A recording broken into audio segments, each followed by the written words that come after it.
Memoria Sur, un podcast de Diario Sur para hablar y disfrutar de la historia, con Ana Pérez Brián y Curro Fernández Sibaja. Hola Ana, ¿qué tal? Hola Curro, buenos días. Vamos a aprovechar que estamos a las puertas de la semana de la Feria del Libro en Málaga. De hecho, estamos grabando esto el día 22, o sea que mañana ya es el día del libro oficialmente, pero el viernes cuando empieza la Feria del Libro en Málaga. Y yo quiero con esto ya, de paso, presentar al invitado que tenemos, que no es invitado, ya es amigo, colaborador, Nada, compañero. ya es un fijo aquí. Fernando Alonso, ¿cómo estás? ¿Qué hay? Muy buenas tardes. ¿Qué tal? Bienvenido. Muchas gracias por llamarme otra vez, como siempre. Un placer. Fernando, estábamos hablando antes de empezar, pues, sobre la Feria del Libro, de que tú tienes también alguna actividad que queremos comentar por si la gente quiere asistir. Así que te tiro a ti el micrófono para que tú cuentes todo lo que quieras contar sobre esa actividad. Y luego voy a hacer alguna preguntilla yo también. Para que, como se dice, que venda su libro. Aquí he venido a hablar de mi libro. Pues ya está. Es tu momento, Fernando. Yo sabes que soy profesor de literatura y de instituto y además el encargado de la biblioteca del instituto, y para mí esta semana es la semana de más trabajo del año porque todos los niños del instituto bajan a ver la feria y les ponemos vídeos en el instituto. Y además porque tú eres un entusiasta, Fernando. Claro, y se trata de eso, un profesor súper implicado. De difundir que se agradece. El gusto por el libro y por la lectura.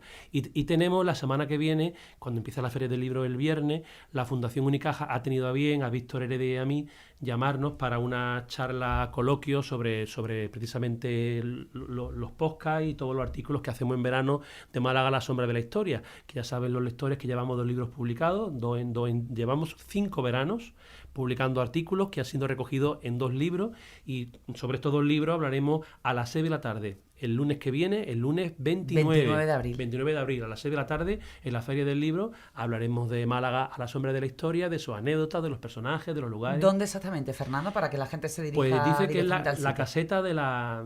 Creo que es la caseta de la Fundación... No, de la Universidad Internacional de Andalucía, creo que es. O de la Fundación Unicaja, no sé exactamente, pero bueno, a las 6 de la tarde... Bueno, tampoco la Feria del Libro este año, que vuelve al parque, vuelve a ese lugar emblemático que veremos a ver si funciona o no, porque ellos ya se tuvieron que ir del parque precisamente porque no funcionaba bien. Pero a mí me parece que es un lugar extraordinario para, a mí me gusta mucho. para ubicar la Feria del Libro. A ver si funciona la apuesta. Sí. Pero bueno, allí que busquen a Victoria y Fernando, porque las cosas que cuentan, bueno, pues son siempre maravillosas. Bueno, y por fomentar esa feria, más allá de incluso de esos libros, de esa la sombra de historia, de libros que estén basados en historia de Málaga, ¿qué estáis leyendo vosotros? Ya por sacar un poco... ¿Qué habéis leído últimamente que os guste?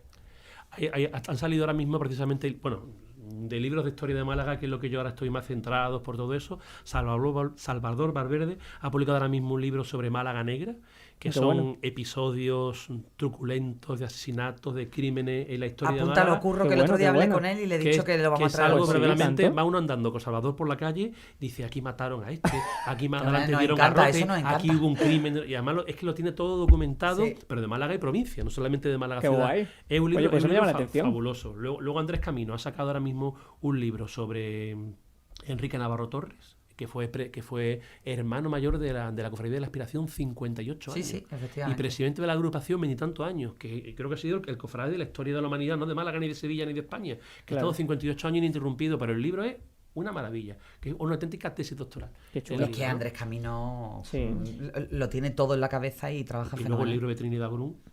El libro de Trinidad Grun el de Eloísa Navas, que también lo tenemos, que es maravilloso. ¿Qué personaje? Sí. Trinidad Grun. Sí, efectivamente. Y qué personaje también, esas mujeres que están alrededor de Trinidad Grun. Ya tiene, Curro, tenemos que apuntarnos a Salvador y a Eloísa. Estoy sacando deberes para futuros podcasts, de verdad. Efectivamente. Y luego por último, pues de los últimos que yo he visto de Málaga, también muy bonito, es Serafín Quero Toribio, ha publicado un libro sobre el vino en Málaga. Sobre el vino de Málaga de toda la vida. Sí. Y es un estudio muy didáctico, muy divulgativo, de 200 y pico páginas, donde se resume un compendio de todo lo que hay que saber sobre el vino en Málaga, también maravilloso. Se ha publicado también ahora mismo, son libros para comprar en la Feria del Libro, todos estos libros. Efectivamente. Pues mira, yo me acabo de acabar, me acabo de terminar. Yo que soy un poco caótica para la lectura. Cojo un libro, lo suelto, empiezo otro. De historia de Málaga tengo varios empezados, pero me acabo de terminar Las 4 esquinas del mar, que lo escribe Lola Cabrillana, mi amiga Lola Cabrillana, maestra de infantil, y que precisamente también firma en la Feria del Libro de Málaga. Bueno. Así que yo desde aquí lo recomiendo, su tercera novela, después de Voces color canela y La maestra gitana, y bueno, además es que es una historia que te atrapa desde el principio sobre todos esos estigmas, ¿no?, que pesan en la comunidad gitana cuando a una persona en concreto de la comunidad la acusan de un crimen que no ha cometido y te atrapa la historia desde el principio. La semana pasada tuvimos la presentación de Benalmádena y bueno, la verdad es que está teniendo un exitazo y yo me alegro muchísimo por ella y desde aquí animo a la gente a comprarlo y a leerlo porque de verdad es que otra mirada completamente diferente sobre las cosas y sobre la vida, ¿no? Al fin y al cabo. Qué bueno. Pues yo, bueno, no es de Málaga, pero sí está ambientado en Málaga o parte del libro, y es Mi debilidad, que es Manuel Javois, su última novela, Mirafiori, que es una maravilla, y bueno, es buenísima. Es que buenísima, es que Manuel Javois siempre. A mí me encanta. Yo ahí se ve un punto débil que tengo. Yo terminé hace poco Miss Marte y también es espectacular. Totalmente. Bueno, pues ya está. Recomendaciones. Podríamos hacer también un podcast de libros. Absolutamente, absolutamente. Pero vaya, recomendaciones que dejamos para esa feria del libro. Recordamos también, por supuesto, ese lunes 29, hemos dicho. Lunes 29 a las 6 de la tarde. Eso es, también por si queréis ver también a Fernando y a Víctor hablando de esos libros de la sombra de la historia.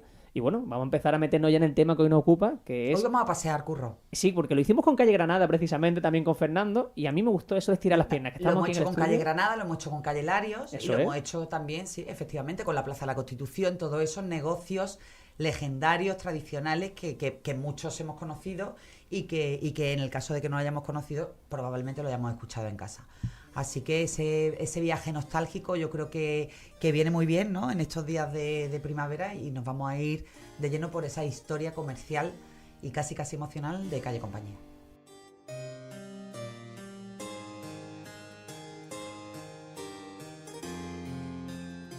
Calle Compañía, Fernando, era la entrada a Málaga desde el interior, ¿verdad? Si no me equivoco. Efectivamente. Era una de las grandes porque ahí acababa el camino de Antequera.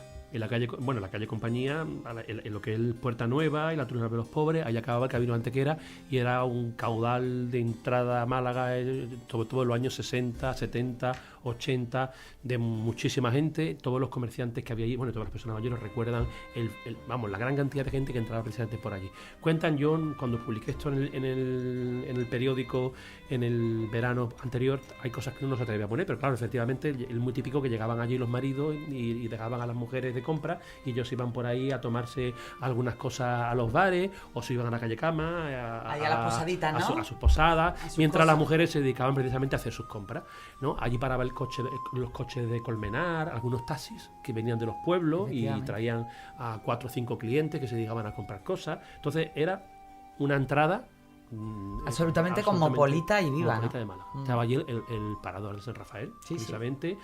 Ahora la sede de Turismo Andaluz, que es una maravilla. Y la calle Cama, eso por las posadas que había allí, que es que era una de las entradas de Málaga, desembocaba en la Plaza de la Constitución, la calle Compañía. Claro. Hablas precisamente en ese artículo de ese parador de San Rafael, ¿no? Como ese punto de encuentro de viajeros, de recién llegado a la ciudad. Y hablas, como también decías, de la diligencia de Colmenar, que era utilizado por muchos para desplazarse hacia los montes o hacia el interior de la provincia, ¿verdad? Efectivamente, muchos malagueños que tenían casas de campo en los montes, entonces iban mucho a veranear a los montes porque el clima era un clima mucho más seco.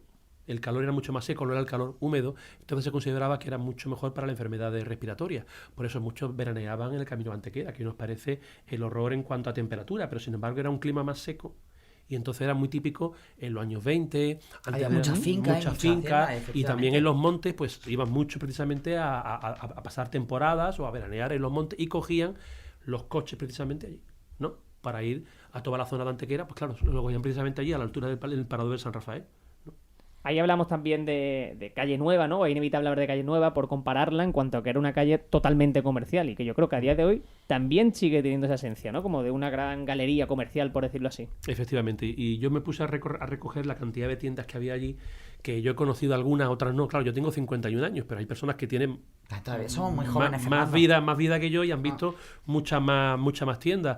Y yo hablaba, por ejemplo, de Juguetes Carrión, que empezó allí en la esquina que tiene con calle Los Mártires, que se llamaba en un principio Almacenes Carrión. He estado viendo la fecha, empezó en 1953 y en un principio era una tienda donde se vendía un poco de todo, se vendía lencería, ropa, y en Navidades se especializaban en juguetes. Ya en el año 53 anunciaban en Sur muñecas de estas que hablan, que ríen, que duermen, que lloran. Que el sueño de todas las niñas de la época. El sueño de todas las niñas, ¿no? Y fue uno de los primeros comercios que empezó con las rebajas, que entonces se hacían en febrero, Y era tal la cantidad de gente que iban a las rebajas que tenía que ir un policía local a poner orden allí en la calle del tumulto que se formaba en la puerta de lo que ya era Juguetes Carrión, que estaba justo al lado de la cerería Ojeda, en Calle de los Mártires, la misma cerería. Yo estuve hablando con la hija, con Lola Carrión, y me contaba eso, que ellos desde la casa oían y veían y olían a la cera como preparaban la cera y todo eso, ¿no? Qué maravilla. Desde luego. Tú hablas también en ese artículo de esas décadas, los 60, los 70, los 80, como una calle, pues eso, muy bulliciosa. Y también quería preguntaros yo, porque habla Fernando en el artículo de Almacenes Mérida. Pero Almacenes Mérida estaba ahí, es que yo no sitúo Almacenes Mérida. ¿Estaba en calle Compañía o no? Es que no lo sitúo. Almacenes Mérida sí. Estaba a la entrada de calle Mármoles. Justo donde está el puente de la Aurora y empieza la escalera de la casa Hermandad del Huerto, digamos, ¿no? O sea, eso es. Allí estaba Almacenes Mérida. Y entonces era lo que ahora es un hotel. Un hotel, ahora mismo un hotel, a la entrada de calle Mármoles. Y era un gran centro, comercial. Vamos, Felisain, Almacenes Mérida. ¿Y después cuál era el que estaba en la Plaza de la Constitución, que hacía esquina? ¿Mérida Centro era? No, ¿cómo era que era también muy conocida. ¿No era también...? No. ¿Sabes cuál te digo, no? Sí. Era... Está en el frontal de la Plaza de la Constitución. Si tiene el Café Central en la espalda, lo tenía a la izquierda. ¿Espejo Hermanos? No, Espejo Hermanos no. En el frontal de la Plaza de la Constitución. Sí, era uno de ropa. Y ahora mismo se me ha olvidado el nombre. Espérate. O sea, de espalda lo que... Tenía uno de ropa, sí. Ahora creo que tiene una tienda que ahora van a poner allí Corte Fiel, van a poner allí ahora Purificación García y Cabina Herrera. Y se llamaba. ¿Cómo se llamaba? Se llamaba. Y tenía una cafetería maravillosa arriba. Eso ya no me acuerdo. Eso yo sí me acuerdo. Esto nos van a escribir ahora en el podcast cuando lo esté escuchando y diciendo a la gente, es no sé cuánto, por favor, pues ¿cómo no os acordáis? Porque nos ayuden. Exactamente, que no echen el cable. Lo tengo en la punta de la lengua, pero bueno. A lo mejor no sale. El caso es que no me acuerdo. Precisamente, Almacenes Mérida fue de los primeros que puso escaleras mecánicas en Málaga. La primera escalera mecánica que hubo en Málaga, lo he estado mirando, fue Felisain, en el año 71. Escalera mecánica y pago con tarjeta. Escalera mecánica y pago con tarjeta. Pero además, la escalera mecánica de Felisain tuvieron que poner azafatas los primeros días de la inauguración porque las personas no se atrevían a subirse, y también para explicar cómo funcionaban. Había personas que le daba miedo a esas escaleras que andaban solas, personas mayores o lo que fuera. Yo siempre recuerdo incluso por mi abuela, en su último año de vida, que como que le ponía nerviosa subir escaleras mecánicas. Yo no lo concebía, digo, pero ¿cómo es posible? Sí, totalmente. No, la Costa Azul es que está por... La Costa Azul estaba más en el centro. Yo te hablo de la esquina. La Costa Azul es que está por San Juan, ¿no? No, la Costa Azul estaba en la Plaza de la Constitución. Pues no me acuerdo. Nos vamos a acordar. Bueno, y si no nos ayuda, que nos ayuden exactamente, si no vamos cayendo. Estamos ya como los abuelos, Fernando. Como los abuelitos. Yo recogí en el artículo pues muchos comercios, pero claro, es que ha habido millones. Por ejemplo, la droguería Leiva, que yo puse Ferretería Leiva, me equivoqué, droguería Leiva, Calzado Serrano, droguería Iberia, Casa Amo, que estuvo antes de la guerra, Suprema, la farmacia El Globo, que ha asistido hasta hace muy poco, y ahora se ha trasladado a otro barrio de Málaga, Romero de la Cruz, Bazar X, Cameserías Valor, Blanco y Negro, muchísimos negocios de los cuales sobreviven ya menos la farmacia de Puerta Nueva, que se fundó en 1906, puede ser el más antiguo, el estanco de Puerta Nueva es del año 36, la joyería Florido, que también es del 39, justo después de la guerra, Novia y Gioconda, del año 50, Confecciones Montañez, que sobrevive, el año 57... La chica de nieve grabó allí la serie, grabó allí alguna parte de la serie. Plesimar, también del año 57. Son comercios, Málaga Musical del año 80, que sobreviven todavía precisamente allí, en Calle Compañía. Y hay un local que yo creo que vaya a saber perfectamente del que hablo, que es Mapa y Compañía, que yo no sé cuánto tiempo tiene, pero desde luego a mí me parece uno de los locales con más encanto del centro y más bonitos. Mapa y Compañía no tiene mucho tiempo. Mapa y Compañía no creo que tenga más de 15 años. O 20, lo que pasa, o 20. Lo que pasa es que el tiempo pasa. Sí. Es la librería más bonita de Málaga, con diferencia. Es muy bonito. La librería más bonita de Málaga. Y te pierdes ahí, es una maravilla. Sí, es un encanto por el gusto, por la selección exquisita que tiene de los títulos. Es que entra y te envuelve, ¿verdad? Sí. Y la gente entra a hacer fotografías de lo sí, bonita que es la librería. Es que preciosa totalmente. Sí. Tú comentas también en ese artículo, Fernando, que la calle Compañía era conocida como la calle de las Guardas, ¿verdad? Sí, la calle Compañía ha tenido muchos nombres a lo largo de la historia. Fue la calle de las Guardas, luego también fue la calle del Marqués de Paniega. Bueno, se llamaba la calle de las Guardas por por algo referente a unos escuderos de unas guardas que había en la época de los repartimentos de los Reyes Católicos. Y luego también, con este afán que hubo en los años a principios del siglo, finales del XIX, principios del XX, de cambiar nombres a todas las calles, le pusieron la calle Marqués de la Paniega, pero todo el mundo sigue llamándole calle Compañía, por mucho que le pusieran calle Marqués de la Paniega. Y o sea que ha tenido muchos nombres. Y se llama calle Compañía, como sabéis, porque allí estuvo la Compañía de Jesús, de los jesuitas. Ha estado allí desde... La iglesia que es maravillosa, que además finales está del 16. Y que es una auténtica maravilla. Allí, al parecer, en la entrada de calle donde estaba la Costa Azul, precisamente en la esquina de la Plaza de Constitución con calle Compañía, en esa esquina había una ermita, bueno, había una mezquita en la época musulmana. Y cuando llegaron los Reyes Católicos, la convirtieron en una ermita dedicada a San Sebastián. Y entonces ese fue el origen de lo que luego fue la iglesia de la Compañía de Jesús, y por eso se llamó la calle de la Compañía, por la Compañía de Jesús. Qué bueno. Históricamente no ha sido solamente negocio y comercio lo que ha habido allí, porque hay también unas casonas palaciegas que todos reconocemos, y una, de hecho, hemos hecho un podcast allí en directo, que era ese palacio de Villalón, ¿verdad? Que siempre me lío, la de sede Villalón, del Museo Thyssen. que es la serie, exactamente, la sede del Thyssen. La entrada a calle Compañía por la Plaza de la Constitución es una auténtica maravilla histórica. O sea, es que tiene ahí la Sociedad Económica de Amigos del País, que es la sociedad civil de profesionales más antigua de Málaga, tiene el Ateneo, tiene el Palacio de Villalón, es decir, tiene la iglesia de los jesuitas, es una auténtica maravilla. Con el Palacio de Villalón, con ese pasadizo que todavía se conserva, que pasa por encima de Calle de los Mártires, que yo lo veía de chico y te parecía, claro, tú imagínate vivir allí o tener y verlas, porque entonces Calle de los Mártires siempre ha tenido mucho flujo de gente.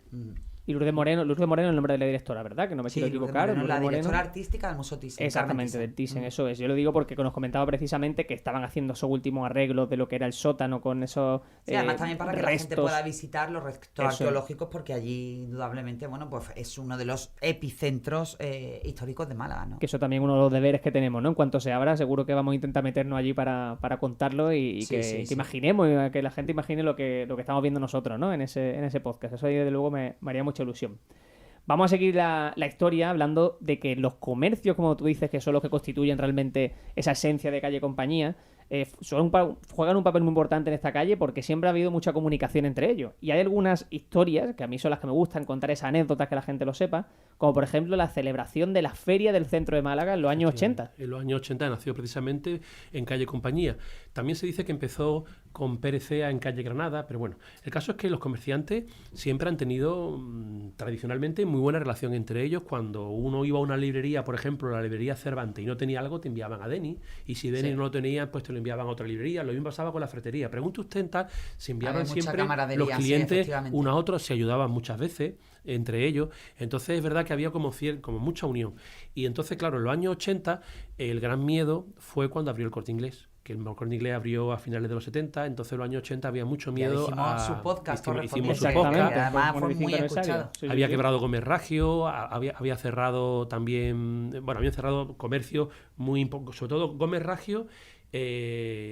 Llamó mucho la atención el cierre de Gómez Ragio, y entonces estaban los comerciantes pues verdaderamente muy, muy preocupados, y todos estaban muy pendientes del Corte Inglés. Entonces el Corte Inglés, una feria de Málaga, puso una caseta ambientada en la Feria de Málaga, y entonces pensaron los comerciantes de Málaga que tenían que hacer algo parecido, y entonces se le ocurrió poner unos carricoches al final de Calle Compañía. Sabemos todos que hay un ensanche llegando a Puerta Nueva, que allí ha habido hasta corrida de toros, allí había hasta una plaza de toros al final de Calle Compañía. Entonces se le ocurrió pues poner un tío vivo y ciertos carricoches, y entonces invitaban en las mismas tiendas, se invitaba a una copita de vino y a un poquito de jamón, y entonces así comenzó precisamente lo que era la Feria del Centro. Sí, efectivamente. ¿No? Eso, por ejemplo, me lo contó a mí Miguel Ángel Piedrola. Miguel Ángel Piedrola, que tuvo Río de la Plata. Río de la Plata, uno de los negocios más emblemáticos de Calle Compañía. Que además no ha estado hasta que relativamente reciente. Se ha jugado hace muy poco el cierre, efectivamente. De hecho, justo quería destacar esos dos sitios, ¿no? Porque tú cuentas en ese artículo que hablaste con los propietarios, con los fundadores, los hijos de los fundadores, si no me equivoco, ¿no? De Río de Plata, ¿no? El tema fue que yo hablamos de Calle Granada y hablamos de Calle Lario, y entonces me llamó Miguel Ángel Piedrola y decía, ¿y por qué no habláis de Calle Compañía? Porque no hablamos también de Calle Compañía. Y entonces me reuní con los dos más veteranos de Calle Compañía, que eran Antonio Blanca y luego también Miguel Ángel Piedrola. A Antonio Blanca le quería yo enviar ahora mismo un abrazo cariñoso porque se murió su mujer el pasado mes de octubre, su mujer Teresa, y pues sí, yo la quería mucho. Grande. Me encontré a su hijo Alejandro el otro día y también me lo estuvo diciendo, entonces y sé que nos siguen en los podcasts. Y además, pues nada, de aquí un abrazo. Antonio Blanca lleva leyendo el Sur, yo creo que puede ser ahora mismo de los lectores del Sur más veteranos de Málaga. Qué porque maravilla. Tiene 89 años y lo lleva leyendo de que tiene uso de razón. Y todas las mañanas lee el periódico en papel, fumando un puro, con 89 años. O sea que debe ser de los lectores más antiguos del Diario Sur. Y me lo decía, yo soy de los lectores más antiguos del Diario Sur. Por eso le damos un abrazo cariñoso. Pues sí, tanto. Y entonces, estos son quizás de los negocios muy emblemáticos de Río de la Plata. En realidad empezó en la calle Especería en el año 27 con un beleño, Piedrola Borgel, que vino de Vélez Málaga, y entonces su hijo, Miguel Ángel Piedrola, fue el que puso el negocio en calle Compañía. Una sastrería de las mejores que hubo en Málaga. Él dice que ha vestido a 5 alcaldes de Málaga, que yo no sé quién puede tener este currículum en Málaga, de haber vestido a 5 alcaldes de Málaga. Y me dio hasta los nombres. Sí, otras figuras también reconocidas cuentan en ese artículo. Me acuerdo que me dio hasta los nombres y lo apunté. Es que todo el mundo pasaba por ahí. Tengo aquí apuntado los nombres: García Grana, Cayetano Utrera, Luis Merino, Pedro Aparicio y Paco de la Torre. Claro. Ha vestido a 5 alcaldes de Málaga. Luego ha vestido a Manuel Alcántara, Javier Conde, Carlos Álvarez, y me dio muchos más nombres. O sea que hasta jugadores de baloncesto de 2 metros y medio, más con 2 metros y medio, no, pero 2 metros 20, que tenía que subirse en una silla para poder tomarle medidas. Porque apareció por la sastrería una vez, no sé si era el hombre más alto del mundo o una cosa de esta, y tenía que subirse en una silla para tomarle las medidas, ¿no? Qué bueno. Efectivamente. Qué fuerte lo que es. Y aparte Miguel Ángel Piedrola ha sido el creador del Museo del Museo Interactivo de la Música. De la música, que está en calle Beata, o sea, una persona muy inquieta. Con su hijo. Efectivamente. Que desgraciadamente falleció hace muy poco 3 años. Yo hace muy poco tiempo. Sí, ¿fue antes de pandemia, después? Sí, hace poco. Y de manera prematura. Sí. De manera prematura. Sí. Efectivamente, fue un palo para todos los que seguíamos el museo y apreciábamos, por supuesto, a la familia. Y luego está la otra tienda que yo destaqué en el artículo, que es Los Mellizos, la de Antonio Blanca García, que la había fundado su abuelo, Evaristo García, que era natural de Rute, la fundó en los años 20, y todavía se ha visto hasta hace poco tiempo, cuando cerraron la tienda en el 17, se veían en las paredes las pinturas de tiendas de tejido. Eso es. Es muy auténtico. Esas cosas me gustan, que se conservasen. Claro, se hacían pintando a mano por la escasez de medios que tenían. Y entonces ellos se dedicaban a vender ropa a la gente de los pueblos, a la gente que venía de los pueblos, vendieron pijamas de la marca Dólar de Antequera, camiones enteros. Esos pijamas los traían ellos. Luego las pellizas para los campesinos, para los catetos, para la gente de los pueblos, que pasaban días, entonces cuando hacía frío de verdad, y esos días lluviosos, venían y paraban prácticamente a diario. Él me recordaba a Antonio Blanca, el taxi de Colmenar, que se llamaba Mateo. Dice, Mateo venía todos los días y traía a estas personas de los pueblos y de los cortijos de los pueblos. Claro. Y venían precisamente a abastecerse de esta ropa dura, que no era una ropa muy estética, que no llamaba la atención, pero sí era muy práctica, muy duradera, muy resistente, de muy buena calidad, aunque estéticamente tú la veías y no era que tú una ropa diciendo, ay, qué cosa, no. Claro. Efectivamente. Qué bueno. Y yo quiero, antes de despedir este podcast, que hay un momento en que, si no he entendido mal tú en ese artículo, dices que este es el origen de Calle Compañía, quiero decir, de los negocios de la familia Larios. Sí, eso sabes tú mejor. Los primeros Larios que llegaron a Málaga a principios del siglo XIX, según contaba, creo que lo contaba Díaz de Escobar. No sé si era Díaz de Escobar quien lo contaba, que empezaron siendo comerciantes o trabajando de empleado en la zona de Calle Compañía. En la zona de Calle Compañía. Le pasó igual a Heredia. Heredia empezó trabajando de empleado en una tienda de Vélez Málaga con 12, 14, 16 años. Sí, un negocio inmediatamente se fue. Que estaba los dueños ruinoso. Del negocio, efectivamente, le quisieron dar. Él dormía, además, se decía que dormía en la tienda, debajo del mostrador. Y los primeros Larios, cuando llegan a Málaga, que llega en concreto, el padre, el patriarca Pablo Larios, ellos se distribuyen entre Gibraltar, Cádiz y Málaga. Llega Pablo con el hijo de su primer matrimonio, con Manuel Domingo Larios, y se instalan esos primeros negocios, pues efectivamente están ubicados en esa zona de Málaga. Y empezarían trabajando como empleados, porque llegaban como los cameranos, llegaban porque se llamaban uno a otro. Claro. Empezaría trabajando, eso lo comentaría Díaz de Escobar de oídas, a lo mejor. Y entonces empezaría trabajando en un negocio de calle y compañía, sabe Dios cuál, empezaría trabajando de empleado y empezaron a subir. Llegó la guerra de la independencia en 1808, la guerra contra el francés, que ahí fue donde verdaderamente ellos comenzaron a enriquecerse y a hacer ellos empiezan a hacer fortuna precisamente, tanto los Heredia como los Larios, y además no es un secreto, con el contrabando. Con el contrabando y la documentación primera de esa presencia de Pablo Larios en Málaga está estimada en torno a 1802, es decir, principio del siglo XIX. Entonces trabajaría posiblemente en una tienda pero yo no sé dónde está documentado. Y sus hijos van viniendo de manera paulatina. Sí, se van llamando unos a otros.